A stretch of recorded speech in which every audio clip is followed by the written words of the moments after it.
Hi, welcome to another episode of Hot Takes.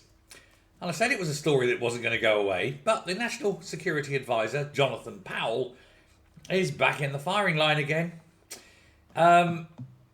We suspect, I've got to be careful how we phrase it, it is suspected, alleged, thought, rumoured, that he was responsible for destroying the government's case against two alleged Chinese communist spies. Now, Powell has had a series of meetings with figures close to and part of the Chinese Communist Party and the Chinese leadership. He's dealt with state officials from the Chinese government and done through the auspices of a UK-based charity called Intermediate, which he founded in 2011. And which is now being funded by the government. Weird, isn't it? And not a little bit corrupt, in my opinion. Labour, of course, they've refused to disclose how much this, quote, peace organisation is operating globally and is so far received from taxpayers' money. But it seems odd that a charity receiving money from the taxpayer isn't having its accounts published to show how much money is being paid to it by the government. It sounds very much like a front, doesn't it? A back door that the Labour Party are using so that they can be controlled and manipulated by the Chinese Communist Party. Who knows? But on the 22nd of March last year, Jonathan Powell, who I'm now thinking is an absolute traitor in my opinion, met with a guy called Shen Xin, who is the Secretary General of the Chinese People's Association for Friendship with Foreign Countries. And if that doesn't sound like a spying front, well, maybe I haven't read enough John le Carrier books or something. It's actually an arm of the CPP's Ministry of Foreign Affairs. So it's an intelligence operation.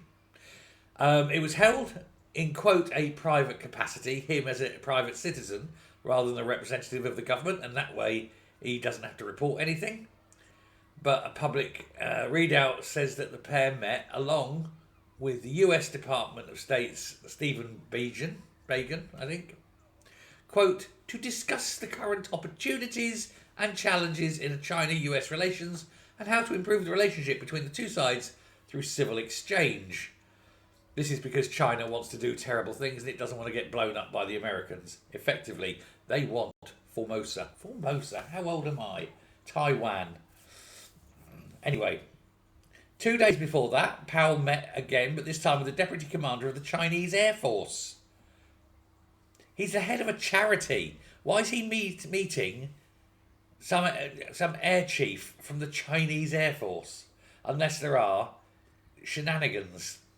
There was a whole series of meetings arranged through Intermediate, then led by Powell, of course, at the time, before his ascension, his apotheosis to government, forcing him to take a step back but still maintain control vicariously. There's been separate events last October, a year ago, to celebrate this thing. There was a guy called Kai Kui, secretary to the Secretariat of the Chinese Communist Party, and a handler, the actual handler of the two British spies. Kai Kui was pictured in a meeting, smiling, laughing, ha ha ha ha ha, ha, with Shen Xin and with Powell. Ha ha ha ha ha. We are being led by traitors, in my opinion. Careful. We are being led by people taking their orders from Beijing. I think it's time we stopped being ruled by traitors and people taking their orders from Beijing. Don't you? How can we do that very quickly? We could wait 3.5 years for the next election, or we could do other things. Let me know what you think. Thanks a lot. Bye.